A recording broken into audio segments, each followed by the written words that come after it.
Hola a todos, bienvenidos de nuevo a mi canal para un nuevo misterio con Molly Westbrook. Si eres nuevo aquí y nunca has visto mi cara, hola, soy Molly Westbrook. Publico videos semanales de crímenes reales como este. Si te interesa, por favor, suscríbete. Y no olvides activar la pequeña campana de notificaciones para que YouTube te avise cada vez que publique un nuevo video.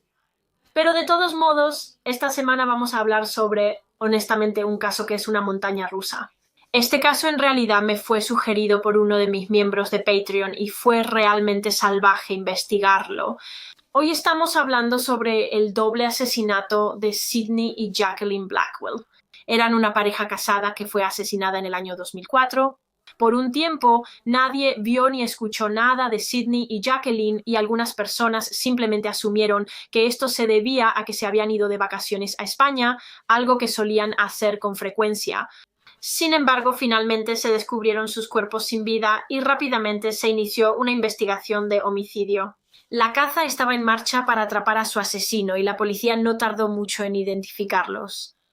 Así que para el caso de hoy vamos a retroceder hasta el año 2004 en Merseyside, que se encuentra en el noreste de Inglaterra en el Reino Unido. Fue la tarde del domingo 5 de septiembre del 2004 cuando la policía de Merseyside fue contactada por uno de los locales, pidiéndoles si podían realizar una revisión de bienestar en una pareja casada, retirada que vivía en Melling, que es un tranquilo pueblo en Merseyside. El hombre que pidió esta revisión de bienestar era un vecino de la pareja retirada y estaba preocupado por ellos, porque se dio cuenta de que no había visto ni oído a sus vecinos en bastante tiempo, y su correo realmente comenzaba a acumularse en su porche.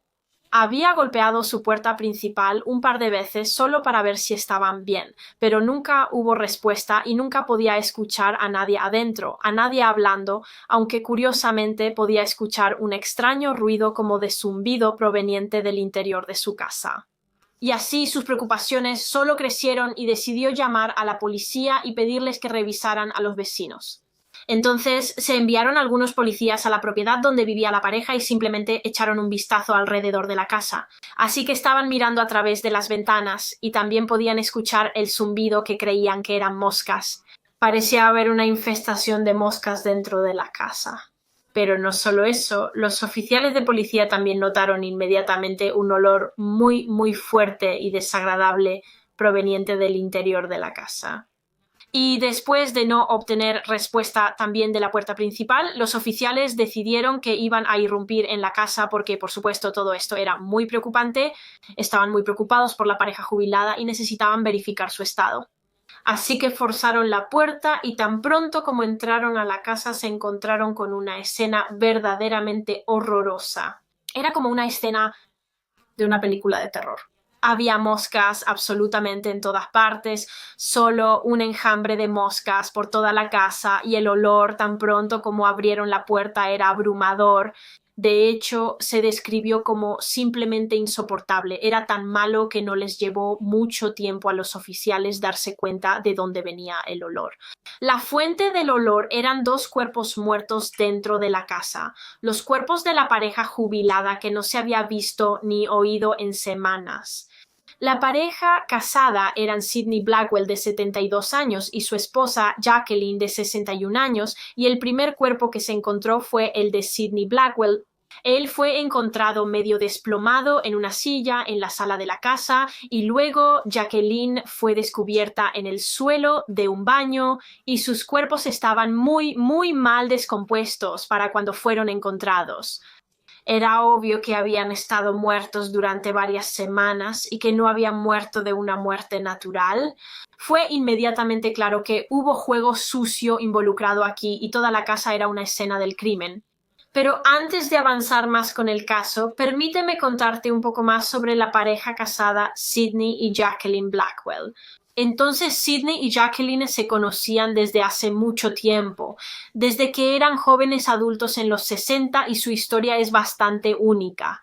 Se conocieron, según creo, cuando ambos trabajaban en la fábrica de Littlewoods en Liverpool, aunque en ese momento los dos estaban casados con otras personas. Entonces, Sydney tenía una esposa y Jacqueline tenía un esposo, aunque se especula que tenían un pequeño enamoramiento el uno por el otro.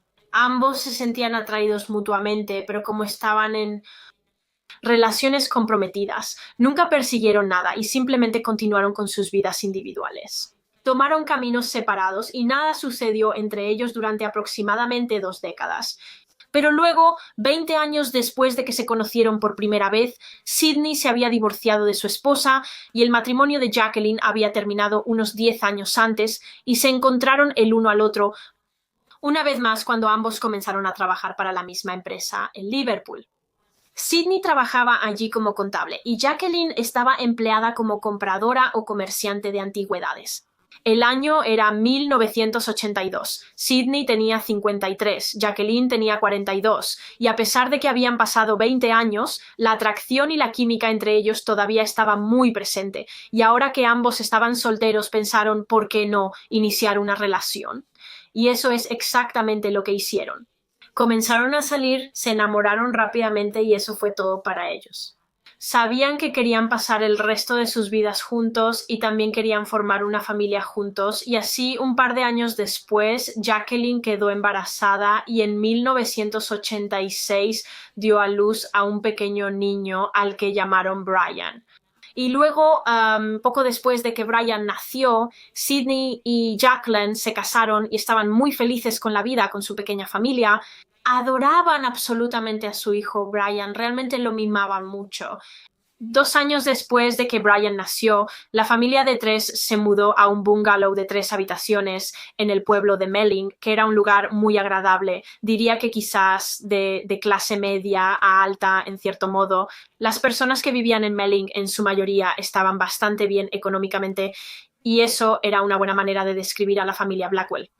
Sydney y Jacqueline no eran, ya sabes, multimillonarios, pero estaban financieramente estables y cómodos. No creo que realmente tuvieran que preocuparse demasiado por el dinero. No necesariamente vivían una vida de lujo, pero podían permitirse ir de vacaciones agradables. A menudo se iban a España. De hecho, tenían su propia casa en España y pudieron disfrutar de una buena jubilación y pudieron mimar a su hijo Brian.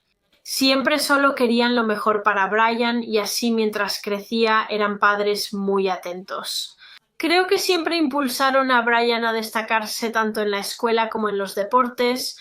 De hecho, un deporte en el que Brian era realmente muy bueno era el tenis, y Sydney y Jacqueline pagaron para que Brian tuviera clases de tenis durante toda su infancia, creo, y lo llevaban y traían de sus clases de tenis y era parte de un club de tenis porque reconocieron que el tenis era un talento suyo y querían que realmente sobresaliera en él. Y a los 18 años, que es la edad que tenía Brian cuando este caso ocurrió en 2004. Era un excelente jugador de tenis, estaba acercándose a convertirse en un jugador de tenis de nivel profesional, creo. Pero además de ser bueno en tenis, Brian también era un joven muy brillante. Asistió a una escuela privada en Liverpool por la que sus padres pagaban 7.000 libras al año y era altamente inteligente, tanto que sus amigos y familiares realmente le apodaban Cerebro. Obtuvo calificaciones muy altas en la escuela. De hecho, obtuvo 4 A's en sus exámenes de nivel A y recientemente había sido aceptado en la Universidad de Nottingham, donde iba a estudiar medicina ya que planeaba convertirse en cirujano algún día, lo cual Sydney y Jacqueline estaban simplemente encantados. Estaban tan orgullosos de su hijo. Pero sí, la familia Blackwell de 3 eran simplemente una típica familia de clase media y para el año 2004, como dije antes, Sydney y Jacqueline se habían retirado del trabajo y estaban disfrutando de su jubilación, pero su jubilación no duraría mucho porque, como sabemos, a principios de septiembre de 2004, la pareja casada fue encontrada muerta en su casa después de que un vecino solicitó que se realizara un chequeo de bienestar en ellos. Así que, volviendo a donde estábamos antes en el caso, cuando los oficiales de policía entraron en la casa de los Blackwell en Melling, descubrieron el cuerpo sin vida de Sydney Blackwell en una silla en la sala de estar y el cuerpo de su esposa Jacqueline fue encontrado en el suelo del baño y había sangre por todas partes, en todos los pisos, en todas las paredes. Así que inmediatamente pidieron refuerzos y esto se trató como una investigación de asesinato y se enviaron detectives y equipos forenses a la escena del crimen. Ahora, como mencioné antes, cuando se encontraron los cuerpos, estaba claro para los detectives que la pareja había fallecido hace bastante tiempo, al menos un par de semanas, debido a lo descompuestos que estaban sus restos. De hecho, estaban tan mal descompuestos que la policía no podía decir solo con mirarlos cómo habían muerto. Inicialmente pensaron que tal vez habían muerto por heridas de bala, por lo que una de sus primeras teorías en este caso fue que tal vez se trataba de un asesinato-suicidio. Pensaron que tal vez Sidney Blackwell había matado a su esposa y luego se había suicidado usando una pistola. Sin embargo, pronto esta teoría fue eliminada cuando se descubrió que en realidad la pareja había sido asesinada al ser apuñalada y golpeada hasta la muerte. Ambos sufrieron un final muy brutal y violento, así que comencemos con las lesiones de Sidney. Así que había sido apuñalado con un cuchillo entre 30 y 40 veces, principalmente en la parte superior de su cuerpo, como su área del pecho, y también había sufrido una lesión en la cabeza muy grave. Le habían golpeado en la cabeza con mucha fuerza. Ahora, esta herida en la cabeza estaba cerca de la parte posterior de su cabeza y como mencioné anteriormente, el cuerpo de Sidney fue encontrado en la sala y él estaba medio desplomado en una silla. La policía también notó que tenía una guía de tablero abierta en su regazo y sostenía sus gafas en su mano. Entonces, todo esto sugirió a los detectives que Sidney había sido abordado y atacado por detrás. Probablemente no tenía idea de que estaba a punto de ser asesinado y cuando comenzó el ataque claramente no tuvo suficiente tiempo para reaccionar y levantarse porque no se había movido de su silla.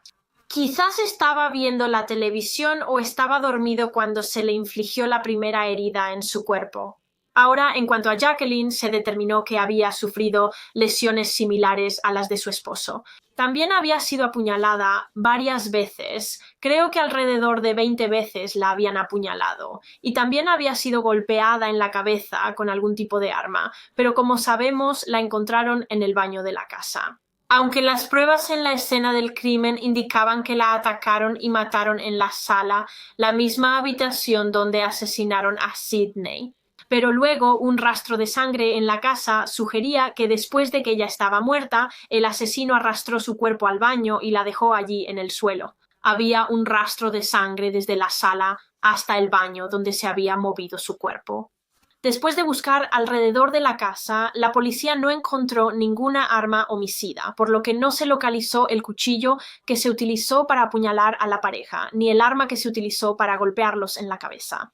Pero lo que sí encontraron fue una ventana rota en la parte trasera de la propiedad, lo que llevó a la policía a la teoría de que así fue como el asesino o los asesinos habían entrado a la casa, lo que llevó a la policía a otra teoría, que era que quizás esta era una situación de robo que salió mal.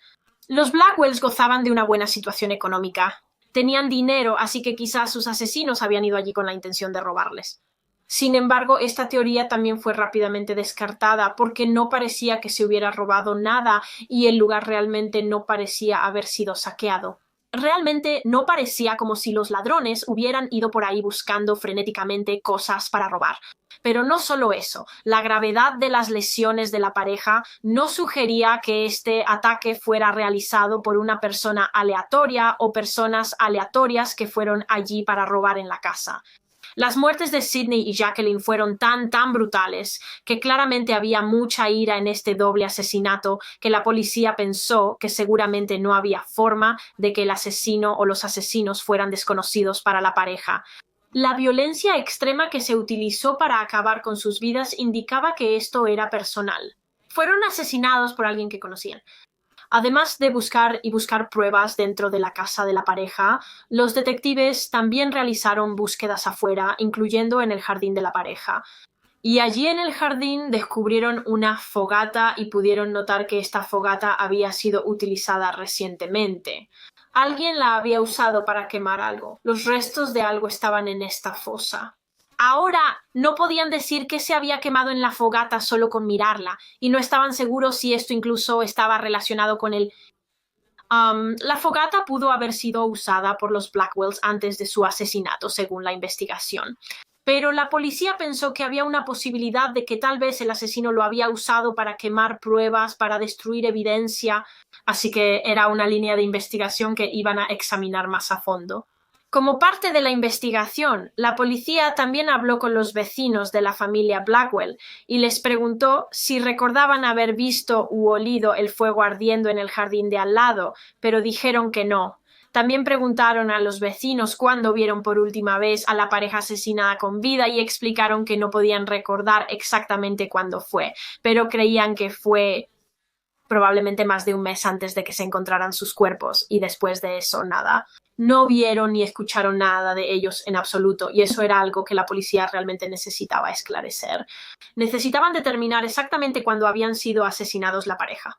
Ahora esto iba a ser difícil debido a lo mal que estaban descompuestos sus restos. Iba a ser complicado para cualquier patólogo decir con precisión cuánto tiempo habían estado muertos. Y por eso la policía decidió traer a un entomólogo forense. Ahora, los entomólogos forenses son científicos que a menudo se utilizan en investigaciones como estas porque estudian el ciclo de vida de las moscas y los insectos que se encuentran en los cuerpos e invaden los cuerpos después de la muerte. Entonces, los entomólogos forenses literalmente examinarán los insectos encontrados en los cuerpos muertos para intentar averiguar cuánto tiempo ha fallecido la persona o las personas en las que se encuentran. Por eso es por lo que la policía trajo al entomólogo forense en este caso. Iban a intentar averiguar exactamente cuándo había muerto la pareja. Y mientras los detectives esperaban los resultados de eso, también continuaron tomando declaraciones de los vecinos. Realmente necesitaban tanta información de los vecinos como fuera posible porque vivían al lado, así que si alguien iba a haber visto algo extraño o sospechoso alrededor del tiempo de los asesinatos, probablemente serían ellos. Probablemente iban a poder proporcionar la mayor cantidad de información en este caso, y tal vez la información que entregaran llevaría a los detectives a la identidad del perpetrador. Entonces, como sabemos, los vecinos le dijeron a la policía que no habían visto a las víctimas Sydney y Jacqueline en más de un mes, pero dijeron que habían visto al hijo de la pareja, Brian Blackwell, de 18 años, más recientemente.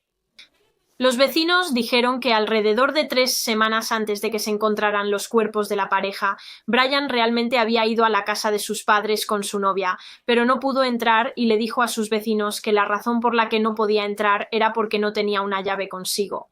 Creo que había perdido o extraviado su llave o algo así, por lo que no podía abrir la puerta, y también dijo que creía o suponía que sus padres se habían ido de vacaciones a su casa en España, por lo que obviamente no podían dejarlo entrar, aunque Brian le dijo a los vecinos que había estado tratando de contactar a sus padres pero no podía comunicarse con ellos.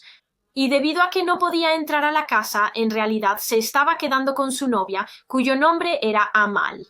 Se estaba quedando en la casa de los padres de ella. Sin embargo, cuando la policía se enteró de esto por los vecinos sobre cómo Brian pensaba que sus padres se habían ido a España, estaban bastante confundidos porque, bueno, número uno, obviamente no habían ido a España.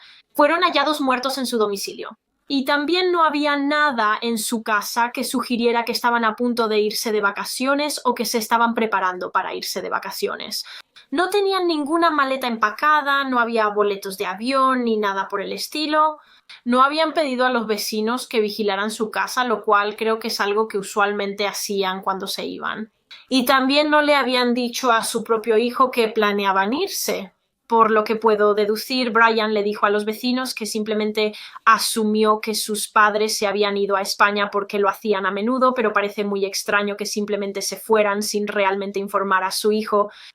Así que todo esto parecía un poco sospechoso para los detectives y comenzaron a pensar: ¿era esta historia sobre ir a España o solo una mentira?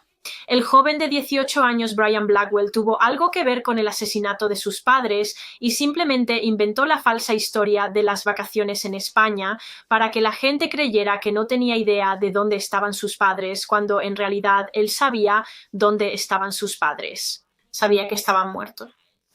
Por lo tanto, debido a esto, Brian se convirtió muy rápidamente en prácticamente el principal sospechoso en esta investigación de doble asesinato. Y poco después de que se encontraron los cuerpos, los detectives fueron a la casa de la novia de Brian, donde él se estaba quedando, porque obviamente querían hablar con él. Sin embargo, cuando llegaron, Brian en realidad no estaba en casa en ese momento. No estoy segura exactamente de dónde estaba, pero no estaba allí cuando llegaron los detectives. Solo estaba su novia, Amal de 17 años, y su familia en la casa. Así que los detectives se sentaron con Amal y sus padres y comenzaron a hablar con ellos en su lugar. Le contaron a la familia sobre los asesinatos de los padres de Brian y estaban completamente conmocionados y devastados por Brian y ni por un segundo pensaron que Brian era responsable de este horrendo crimen. Simplemente no creían que él tuviera en sí mismo para hacer algo así.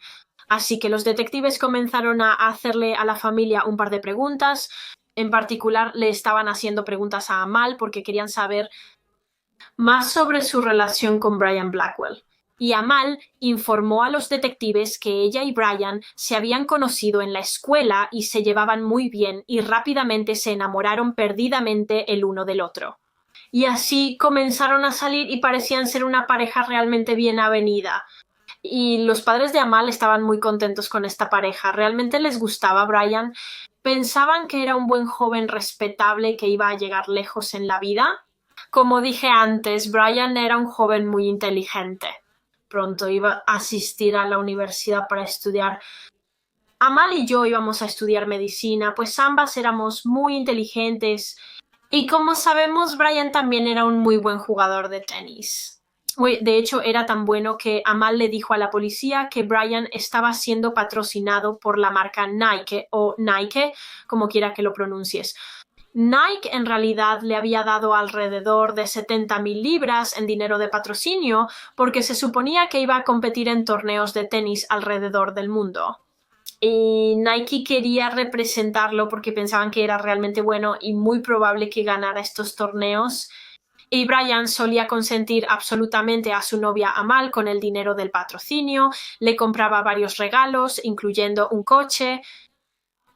A los 18 años le compró un coche a su novia.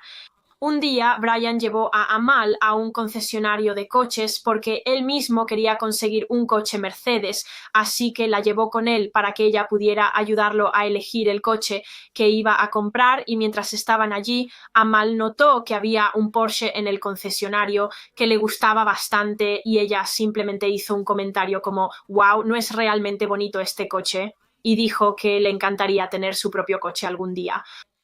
Y así que él le compró uno, pero no le compró un Porsche. No creo que ella hubiera aceptado un Porsche de él porque son muy, muy caros, así que en su lugar la sorprendió con un coche 4K, pero ella todavía estaba tan emocionada y tan agradecida por ello. Además del coche, Brian también le regaló a Amal algunas joyas bastante caras.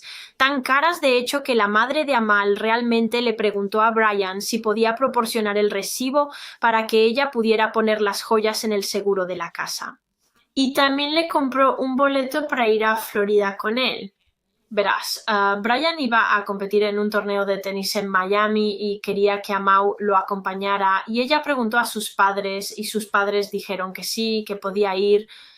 Brian y Amal partieron para su viaje a Florida la mañana del 26 de julio de 2004, aproximadamente 6 semanas antes de que se encontraran los cuerpos de sus padres. Subieron a un avión que en realidad los llevó a Nueva York porque decidieron que iban a hacer una parada en Nueva York por un par de noches y luego iban a ir a Miami. Brian les compró a ambos asientos de primera clase en el avión y luego, cuando llegaron a Nueva York, en realidad se alojaron en el Hotel Plaza, creo que en la suite presidencial donde tenían su propio mayordomo. Todo lo cual, de nuevo, habría sido muy, muy caro. Estamos hablando de miles y miles de libras. Anna Mao dijo que ambos simplemente tuvieron el tiempo de sus vidas. Estaban tomando bebidas caras y comiendo comidas caras. Describió esta parada en Nueva York como una luna de miel, donde simplemente disfrutaban un momento tan agradable. Y al final ni siquiera fueron a Miami. Brian le dijo a Amal que el torneo de tenis en el que debía competir se había cancelado en el último minuto porque el clima allí era realmente malo en ese momento, por lo que no pudo seguir adelante. Pero en lugar de simplemente regresar a Inglaterra, decidieron que iban a continuar sus vacaciones en Nueva York por un poco más de tiempo. Pero incluso después de terminar su viaje en Nueva York, aún no querían regresar a casa y por lo tanto Brian decidió llevar a Amal a un viaje a varios otros lugares. Iban a hacer un poco de viaje. De hecho, fueron a Florida por un poco de tiempo y luego fueron a Barbados y luego a San Francisco. Y al igual que en Nueva York, ambos pasaron un tiempo increíble. Se alojaban en varios hoteles, salían a comer y visitaban diferentes bares y clubes. Fue simplemente el viaje de su vida para la joven pareja. Y luego, finalmente, los dos volvieron a Inglaterra y regresaron el 12 de agosto de 2004. Y tan pronto como llegaron al aeropuerto, se subieron a un taxi y decidieron ir directamente a la casa de los padres de Brian para contarles todo sobre su viaje, y fue entonces cuando los vecinos recordaron haber visto a Brian. Fue aproximadamente 3 semanas antes de que encontraran muertos a Sydney y Jacqueline. Los vecinos salieron de su casa cuando notaron que Brian y su novia Amal habían estado parados en el porche durante bastante tiempo, y eso fue porque Brian no podía entrar a la casa de sus padres. No tenía sus llaves consigo y sus padres no respondían a la puerta, así que simplemente asumió que sus padres se habían ido a España porque tenían una casa allí, pero por supuesto ese no era el caso. Sus padres en realidad estaban muertos dentro de su bungalow cuando Brian y Amal fueron a visitar y sus cuerpos permanecerían allí sin ser detectados durante 3 semanas más hasta que, obviamente, los vecinos contactaron a la policía y solicitaron que se realizara una revisión de bienestar debido al ruido de zumbido y el olor realmente malo que venía de la casa de al lado. Y eso nos devuelve a donde estábamos antes en el caso. Debido a que Brian no podía entrar a la casa de sus padres, se había estado quedando con la familia de Amal en su casa, que no estaba muy lejos de su hogar. Y tan pronto como se descubrieron los cuerpos de Sydney y Jacqueline Blancois, la policía fue directamente a la casa de Amal para hablar con Brian sobre el asesinato de sus padres. Ahora, inicialmente, como discutimos anteriormente, Brian era en realidad un sospechoso principal en la investigación, o al menos eso fue hasta que su novia Amal informó a los detectives que ella y Brian habían estado en los Estados Unidos por poco menos de 3 semanas.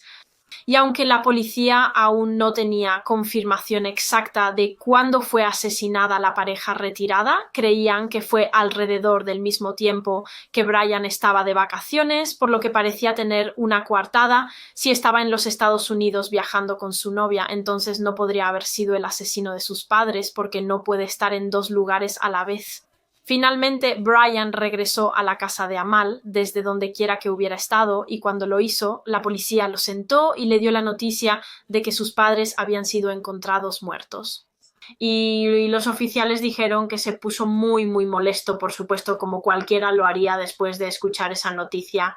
Pero también parecía muy confundido porque pensaba que todo este tiempo estaban en su casa en España, pero claramente no estaban. De todos modos, los detectives continuaron hablando con Brian y comenzaron a hacerle un par de preguntas, y la entrevista parecía ir bien y normal hasta que Brian dijo algo que simplemente dejó atónitos a los oficiales. De hecho, les preguntó si la prisión era fría, lo que les pareció muy extraño porque estaban hablando con él y haciéndole preguntas sobre el asesinato de sus padres. Entonces, ¿por qué preguntaría de la nada si la prisión es fría? ¿Qué tiene que ver eso con algo?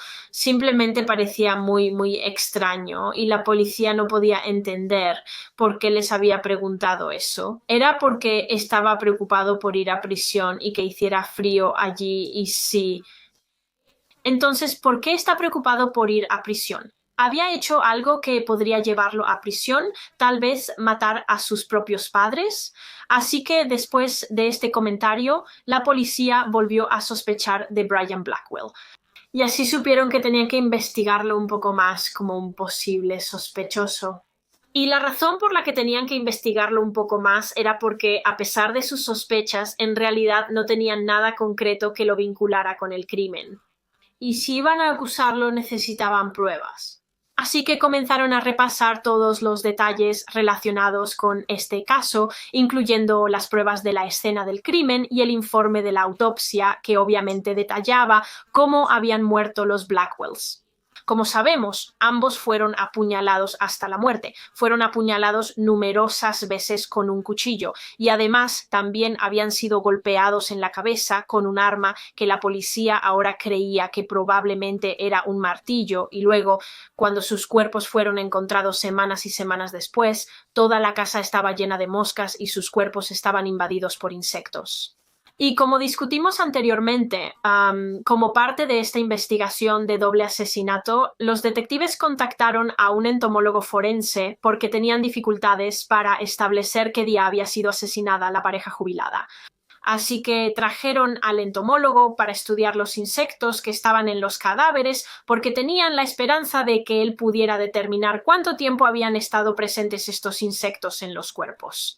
Y la conclusión a la que llegó a partir de sus estudios fue que Sidney y Jacqueline Blackwell habían estado muertos en sus casas durante 6 semanas para cuando fueron descubiertos. Ahora sus cuerpos fueron encontrados el domingo 5 de septiembre de 2004, así que exactamente 6 semanas antes de eso nos lleva al 25 de julio de 2004. Así que probablemente fueron asesinados ese día, el 25 de julio. Y Brian y su novia Amal tomaron un avión a Nueva York la mañana siguiente, que fue el 26 de julio. Así que él estaba en Inglaterra, en Merseyside, en el momento en que ocurrieron los asesinatos, lo que significa que bien podría haber sido el asesino. Con esta nueva información, la policía intensificó su búsqueda en Brian y su vida, y fueron a hablar con sus profesores en la universidad a la que asistió, y la verdad es que no tenían mucho que decir sobre Brian. De todas formas, no tenían nada malo que decir. Era un estudiante modelo, tenía excelentes calificaciones A y era conocido por ser un joven muy educado. Y los maestros también informaron a los detectives que era muy bueno en deportes, particularmente en tenis, algo que la policía obviamente ya sabía por su novia Amau, aunque curiosamente, cuando los detectives comenzaron a investigar un poco más sobre el hobby de tenis de Brian, supongo, o actividades, descubrieron que no era ni de cerca tan bueno como decía ser. De hecho, contó muchas mentiras cuando se trataba de su carrera de tenis. Brian era miembro de un club de tenis llamado la Asociación de Tenis en Césped, y aunque estuvieron de acuerdo en que era un buen jugador de tenis, dijeron que no era asombroso. No estaba ni cerca del nivel profesional que decía tener. Brian había dicho a muchas personas, incluyendo a su novia, que estaba clasificado como el mejor jugador número 1 en su asociación de clubes de tenis, lo cual no era cierto. De hecho, ni siquiera logró entrar en la clasificación. Creo que estas clasificaciones eran como una lista de los 10 mejores jugadores del club y él no estaba en ella. Ni siquiera era el 10º mejor jugador y mucho menos el número 1, y como seguramente ya habrás adivinado, eso también significaba que no había torneos de tenis en todo el mundo en los que debía competir y no había patrocinio de Nike o contrato con Nike. Había mentido sobre eso, y el hecho de que Nike le había dado 70.000 libras en dinero de patrocinio, se había inventado todo eso, era solo una gran mentira para, creo, impresionar a su novia Amal y hacer que le gustara aún más. Pero entonces probablemente estás pensando, bueno, si todo esto era una mentira, si no recibió todo ese dinero de Nike, ¿cómo diablos pagó por todo? ¿Cómo pagó las joyas caras que compró para Amal? Aunque, nota al margen, en realidad no eran joyas caras. Era más como bisutería que compró para Amal, pero él simplemente dijo que eran joyas caras y nunca pudo proporcionar un recibo por ello. Pero independientemente, ¿qué pasa con el coche que compró para ella o las vacaciones? ¿Cómo pagó los vuelos de primera clase y los hoteles y las comidas y las bebidas? Todas estas cosas habrían ascendido a miles y miles de libras. ¿De dónde sacó ese tipo de dinero, Brian, un estudiante universitario de 18 años? Bueno, cuando la policía investigó las finanzas de la familia Blackwell, esa pregunta se respondió muy rápidamente. lo había estado robando de sus padres. Como hablamos anteriormente, los Blackwell eran bastante acomodados, no eran mega ricos, pero tenían dinero. Estaban muy seguros y estables en su situación financiera y se descubrió que Sidney y Jacqueline habían establecido un fondo fiduciario para Brian esencialmente, que era para que él lo usara cuando se fuera a la universidad. Era su fondo para la universidad. Sin embargo, Brian había logrado acceder a él temprano y, según un par de fuentes, lo hizo literalmente yendo al banco y diciéndoles que su padre, Sidney, había fallecido, lo cual en ese momento era falso. Él todavía estaba vivo, pero les dijo que su padre había muerto y por lo tanto necesitaba acceso a su fondo fiduciario para poder comprar un coche y algunas otras cosas, e increíblemente funcionó y se le dio acceso a la cuenta y básicamente la agotó. Creo que había sacado unas 10.000 libras de él. Todo ese dinero que sus padres habían ahorrado para él, para la universidad durante años y años, se había desperdiciado. Pero Brian no se detuvo ahí. 10.000 libras no fueron suficientes para él y la vida de lujo que quería para él y su novia. También se descubrió que había intentado acceder a las propias cuentas bancarias de sus padres y había intentado abrir tarjetas de crédito a sus nombres, y creo que esto realmente funcionó. Fue capaz de acceder a las finanzas de sus padres y retirar dinero de sus cuentas. Sin embargo, eventualmente sus padres se enteraron de esto. Creo que su madre fue la que descubrió lo que Brian había estado haciendo porque ella manejaba las finanzas de la familia, así que se dio cuenta de que faltaba dinero y comprensiblemente estaba muy enfadada y molesta con Brian. De hecho, se puso en contacto con el banco e informó que todo lo que Brian les había dicho era una mentira y que no deberían permitirle el acceso a ninguno de sus fondos o a cualquier dinero que hubieran establecido y que no deberían darle una tarjeta de crédito. Así que ahora que la policía sabía todo esto, se presentó un motivo por el que Brian podría haber asesinado a sus padres. Su probable motivo era el dinero. Quizás cuando sus padres descubrieron sus gastos y lo confrontaron al respecto, esto llevó a una serie de discusiones. Y quizás una de estas discusiones llevó a Brian a atacarlos y matarlos. Quizás fue una pelea que simplemente se salió de control, o quizás todo estaba planeado. Quizás cuando Brian se dio cuenta de que sus padres básicamente lo habían desheredado y le habían impedido acceder a cualquier dinero, decidió vengarse y asesinarlos. O quizás tenía miedo de que sus padres le contaran a su novia, Amal, todas las mentiras que había dicho sobre el contrato con Nike y sobre el hecho de que realmente no tenía 70.000 libras en dinero de patrocinio y no podía arriesgarse a que eso sucediera, así que decidió silenciarlos matándolos. La policía no estaba segura en este punto de qué creer. Todavía no sabían exactamente qué había sucedido el día que sus padres habían muerto. Todo lo que sabían con certeza era que Brian tenía que haber estado involucrado, pero comenzaron a cuestionar si estaba solo en esto o si su novia Amal también estaba involucrada. ¿Tuvo ella parte en el asesinato de Sidney y Jacqueline, o al menos sabía lo que Brian había hecho? Quizás ella no estaba allí cuando realmente sucedió, pero tal vez sabía que iba a suceder, o tal vez Brian le dijo que sucedió después y ella decidió mantenerlo en secreto para él. ¿Sabía Amal más sobre este crimen de lo que estaba dejando ver? La policía se sentó con Amal y simplemente le explicaron todos los hechos del caso hasta ahora, hechos que indicaban que Brian fue quien mató a Sidney y Jacqueline. Y el detective dijo que Amal parecía genuinamente sorprendida cuando le contaron todo esto. Simplemente no podía creer que este chico que prácticamente le había prometido el mundo, que había sido tan amable y tan cariñoso y tan generoso con ella, no podía creer que él pudiera haber sido capaz de algo así. Y se sintió avergonzada y violada porque él la había engañado tanto, había engañado a todos. Todos los que conocían a Brian, su novia, los padres de su novia, sus compañeros, sus amigos, sus maestros, todos pensaban que era un joven increíble, que iba a convertirse en un famoso tenista profesional, que iba a ganar montones de dinero, porque eso es lo que les dijo, pero todo era mentira. Él había lavado el cerebro a todos. Pero de todos modos, volviendo a un ratón, como dije, la policía tenía sus sospechas de que ella podría haber sabido más sobre este doble asesinato de lo que originalmente admitió. Sin embargo, cuando investigaron más sobre ella, pudieron confirmar que ese no era el caso.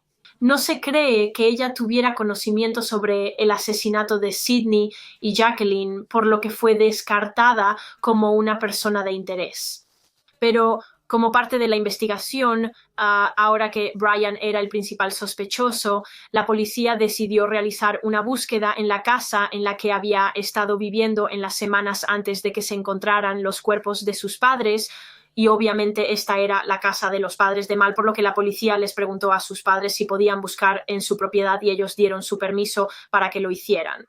En particular, las búsquedas de la policía se centraron principalmente en la habitación en la que se alojaba Brian y también en el garaje, porque los padres de Amal le dijeron a la policía que Brian había guardado algunas de sus pertenencias allí en el garaje.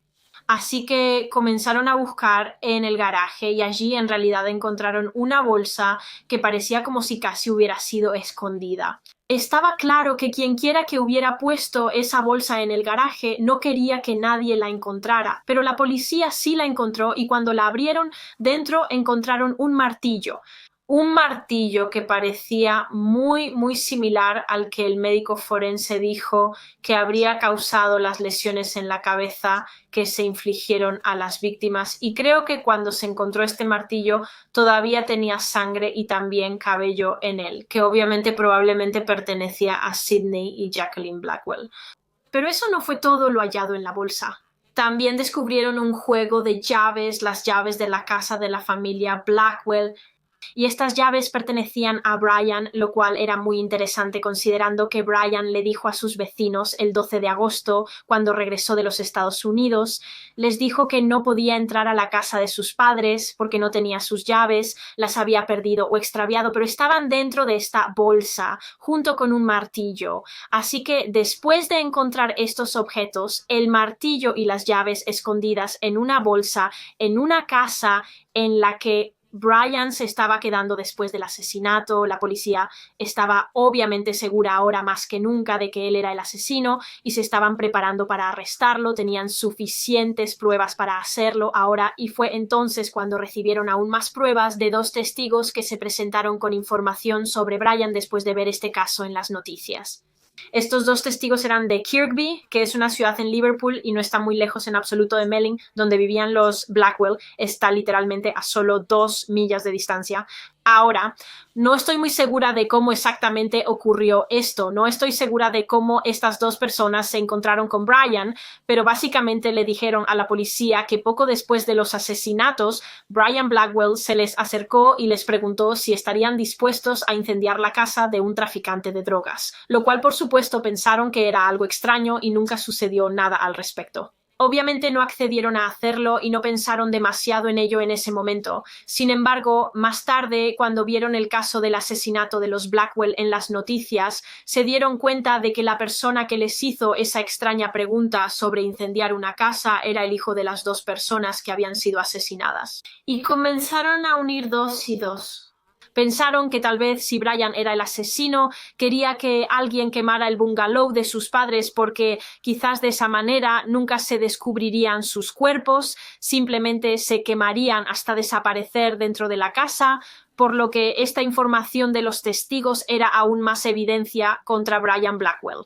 No era necesariamente evidencia concreta, es más evidencia circunstancial, pero sí le da a la policía una indicación de lo que estaba pensando hacer después del asesinato. Estaba pensando en incendiar la casa para destruir pruebas. Y así fue arrestado. Brian Blackwell, de 18 años, fue arrestado bajo sospecha del asesinato de sus padres y fue llevado a la estación de policía para ser interrogado. Y los detectives decidieron usar una cierta táctica con Brian cuando llegó el momento de su interrogatorio, porque estaba claro para ellos que Brian era el tipo de persona que pensaba que era mucho más inteligente y más inteligente que cualquier otra persona, incluso los detectives.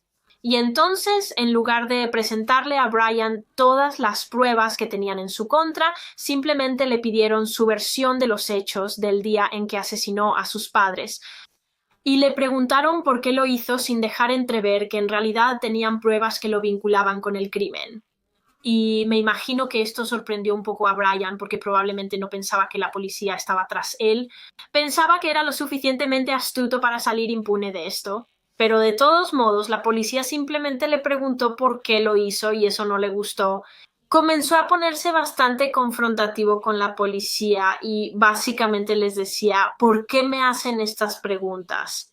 No deberían entrevistarme como sospechoso, sino como testigo.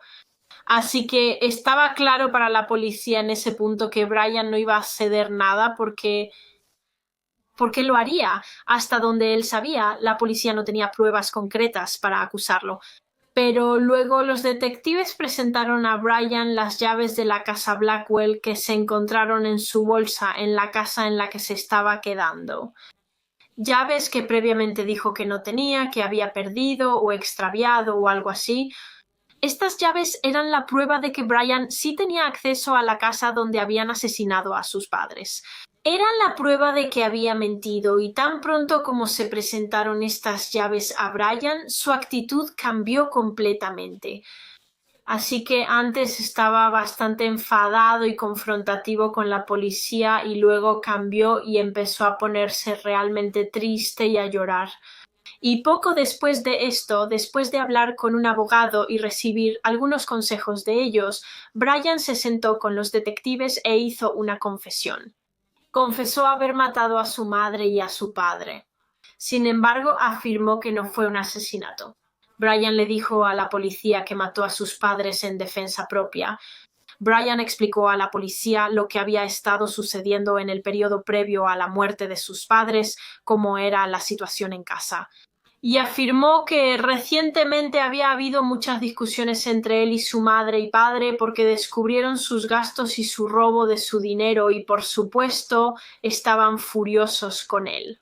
Pero dijo que no solo discutían sobre dinero, también discutían mucho sobre la novia de Brian, Amau.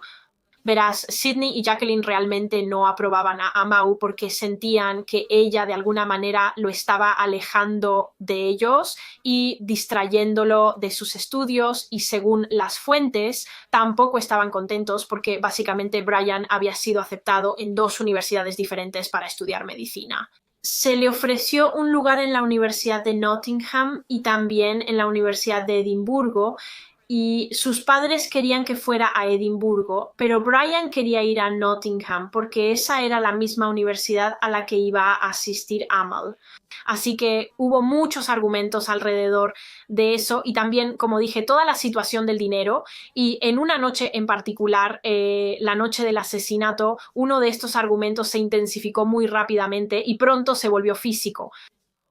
Brian dijo que esa noche simplemente estaba en su habitación colocando algunos pósters en sus paredes y luego, cuando salió de su habitación, su padre Sydney se acercó a él y los dos comenzaron a discutir, y solo estaban discutiendo sobre la situación del dinero, sobre el hecho de que Brian había estado robándoles e intentando establecer tarjetas de crédito a sus nombres. Brian dijo que su padre fue el primero en volverse físico en esta pelea. Afirmó que su padre literalmente lo agarró y lo empujó contra la pared, y fue en este punto que Brian golpeó a su padre en la cabeza con un martillo que tenía en la mano. No está seguro de por qué tenía un martillo en la mano en ese momento en particular, pero de todos modos golpeó a su padre con el martillo, y tan pronto como lo hizo, su padre se derrumbó y cayó al suelo, y fue después de esto que su madre entró en la habitación después de escuchar la pelea. Y en su mano tenía un cuchillo de la cocina y él dijo que su madre simplemente se le acercó con el cuchillo. Ella estaba a punto de atacarlo y, para defenderse, él también la golpeó en la cabeza con el martillo y ella también cayó al suelo. Sin embargo, la pelea continuó. Brian afirmó que no permanecieron mucho tiempo en el suelo. Finalmente, ambos lograron levantarse y volvieron a ir tras él. Afirmó que su padre Sydney lo agarró y su madre recogió el cuchillo y comenzó a intentar apuñalarlo. Y entonces él le quitó el cuchillo y comenzó a apuñalarla repetidamente. La apuñaló justo en el pecho. Y Brian afirmó que después de eso todo fue solo una gran confusión. Realmente no podía recordar en detalle exactamente qué sucedió después de esto. Dijo que recordaba haber empujado a su padre hacia la silla en la sala de estar y en un momento arrastrando a su madre al baño, donde afirma que intentó revivirla echándole agua en la cara. Brian dijo que en este punto simplemente no sabía qué hacer y estaba realmente impactado porque, dijo, no se dio cuenta de que las personas podían morir tan fácil y rápidamente. No sabía si llamar a una ambulancia o a la policía, no sabía cómo salvarlos. Simplemente no sabía qué hacer a continuación, cómo manejar esta situación. Y entonces no hizo nada. Dejó a sus padres donde estaban, dejó el cuerpo muerto de su madre en el suelo del baño y dejó el cuerpo de su padre en la silla del salón y según un par de fuentes, Brian dijo en su confesión que en realidad fue y se sentó junto a su padre por un rato y estaba hablando con él y durante esto todavía tenía el cuchillo de cocina en su mano y dijo que simplemente estaba pinchando el cuchillo en el cuerpo de su padre y dijo que de nuevo no podía creer lo fácil que era hacer esto, lo fácil que era para el cuchillo entrar. Brian se quedó en la casa con los cuerpos de sus padres por un rato y luego decidió ir a quedarse en la casa de su novia Amal. Y como sabemos, al día siguiente se subió a un avión y se fue a Nueva York con Amal.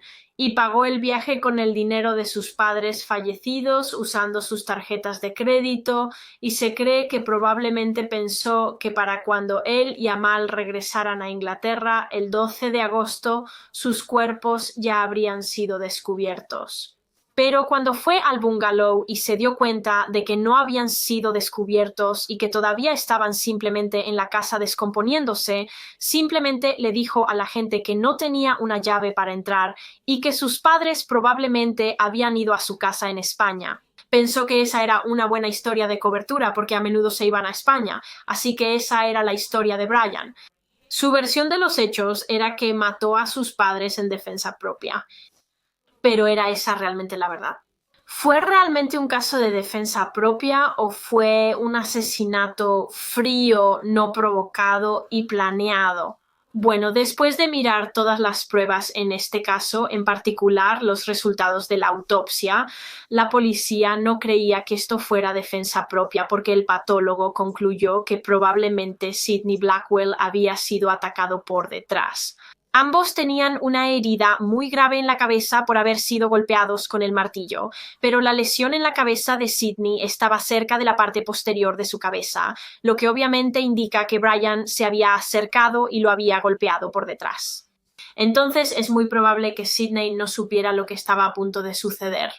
Además, si recuerdas desde el principio del video, el cuerpo de Sidney fue descubierto simplemente desplomado en su silla, con sus gafas aún en su mano y la guía de televisión abierta en su regazo, creo. Entonces eso sugiere que él estaba o tal vez dormido en la silla o simplemente estaba sentado viendo la televisión cuando fue atacado. Pero además de eso, las lesiones que la pareja sufrió para mí no indican que fueron asesinados en defensa propia porque no solo habían sido golpeados en la cabeza con un martillo, sino que también ambos habían sido apuñalados varias veces con el cuchillo. Sidney había sido apuñalado entre 30 y 40 veces y Jacqueline alrededor de 20 veces, y eso simplemente no me cuadra. Si realmente fue en defensa propia, ¿por qué Brian habría necesitado apuñalarlos tantas veces? Probablemente habrían muerto después de las primeras puñaladas junto con el golpe en la cabeza y sin embargo, él simplemente siguió y siguió y siguió. Además, nuevamente para mí, su versión de los hechos no tiene sentido en absoluto porque dijo que golpeó a ambos padres en la cabeza con el martillo y cayeron al suelo, pero luego dijo que eventualmente simplemente se levantaron y comenzaron a atacarlo nuevamente, lo cual simplemente no veo que suceda. Realmente no creo que después de ser golpeados en la cabeza con un martillo, creo que no habrían podido simplemente levantarse y comenzar a atacarlo nuevamente. Pero esa no fue la única evidencia que sugería que esto no era defensa propia. Si recuerdas desde el principio del caso, cuando la policía estaba registrando la propiedad de los Blackwell después de que se encontraron los cuerpos, encontraron una fogata en el jardín. Y estaba claro que alguien había usado recientemente esta fogata para quemar algo. Bueno, cuando se recogió, probó y examinó el contenido de esta fogata, se descubrió que era ropa. Alguien había intentado quemar su ropa en esta fogata. Y se descubrió que la ropa en la fogata pertenecía a Brian Blackwell. Era la ropa que había estado usando la noche que mató a sus padres y la había quemado para, supongo, destruir la evidencia de sangre que habría estado presente en ellas. Lo que realmente no indicó a la policía que Brian había matado a sus padres en defensa propia, porque esto muestra cierto nivel de premeditación. Pensó en lo que iba a hacer después, iba a quemar su ropa.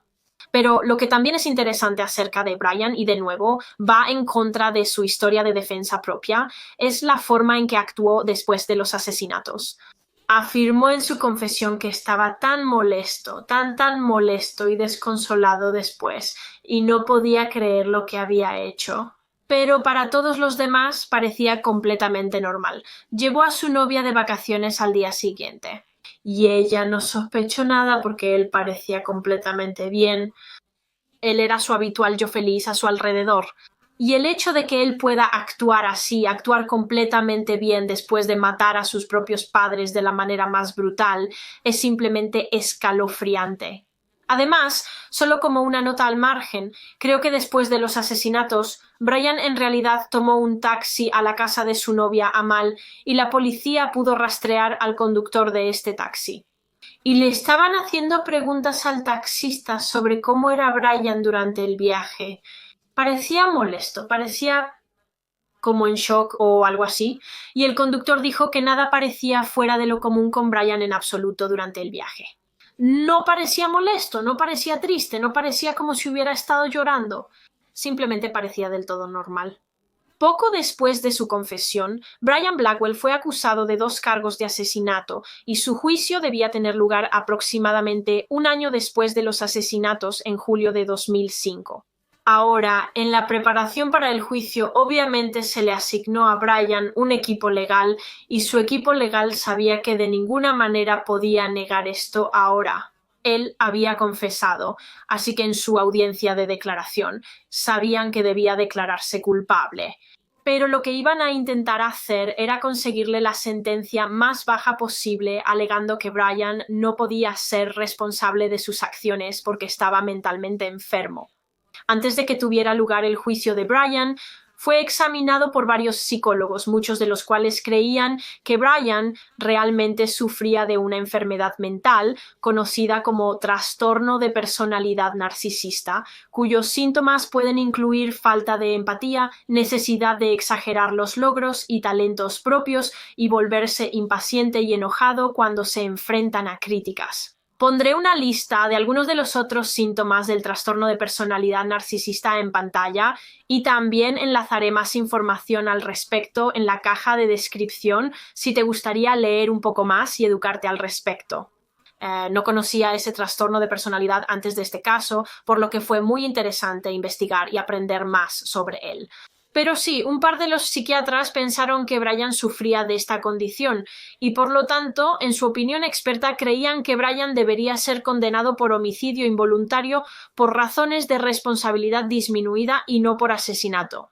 Y así, cuando llegó el momento de su audiencia de declaración, Brian y su equipo de defensa adoptaron esa estrategia exacta. En lugar de declararse culpable de asesinato, se declaró culpable de homicidio involuntario, alegando que no podía ser responsable de sus acciones debido a su enfermedad mental. Y después de escuchar al psiquiatra, el tribunal estuvo de acuerdo con esta declaración y por lo tanto se retiraron los cargos de doble asesinato. Y así todo lo que tenía que hacer el juez era sentenciar a Brian y en junio de 2005 fue condenado a cadena perpetua con un mínimo de 12 años por el homicidio involuntario de sus padres, Sidney y Jacqueline Blackwell, y por lo que puedo recopilar, Brian está realmente fuera de prisión ahora, pero no puedo estar 100% segura de eso porque diferentes fuentes decían cosas diferentes sobre esto. Un par de fuentes dijeron que todavía está en prisión hasta el día de hoy y que actualmente reside en la prisión Swinford Hall en Staffordshire, mientras que otras fuentes indican que se hizo elegible para la libertad condicional en 2016, aproximadamente 11 años después de ser condenado, y después de su audiencia de libertad condicional, la Junta de Libertad Condicional concedió su liberación. Aparentemente su tiempo en prisión fue realmente bien aprovechado. Fue un prisionero modelo, se convirtió en un miembro valioso de la biblioteca de la prisión, así que creo que ahora es un hombre libre. No sé dónde está, no sé qué está haciendo, no sé si tiene una nueva identidad, pero sí, creo que ya no está en prisión. Y como seguramente puedas imaginar, muchos tenían opiniones mixtas sobre la sentencia de prisión de Brian. Muchas personas pensaron que deberían haberle dado una sentencia más severa, mientras que otras pensaron que su sentencia era correcta, dado el hecho de que sufría de trastorno de personalidad narcisista. Sí, eso es todo para este caso realmente salvaje. Espero haberlo explicado bien y presentado de una manera que tenga sentido. Honestamente, hay tanta información sobre este caso en línea que tuve que revisar. Fue un caso muy conocido en su momento simplemente por lo loco que es y también por lo triste que es. Quiero decir, Sydney y Jacqueline siempre estuvieron tan orgullosos de su hijo y solo querían lo mejor para él, por lo que es desgarrador que sus vidas fueran terminadas por la persona que más amaban en este mundo. Fue un poco difícil armar este caso, pero espero haber hecho justicia a la historia de Sydney y Jacqueline. Como siempre, por favor, háganme saber lo que piensan de este caso en los comentarios. También háganme saber de cualquier otro caso que les gustaría que cubriera en este canal. Muchas gracias por ver. Por favor, denle me gusta a este video y suscríbanse si aún no lo han hecho, y nos veremos la próxima semana para otro misterio con Molly. Adiós, chicos.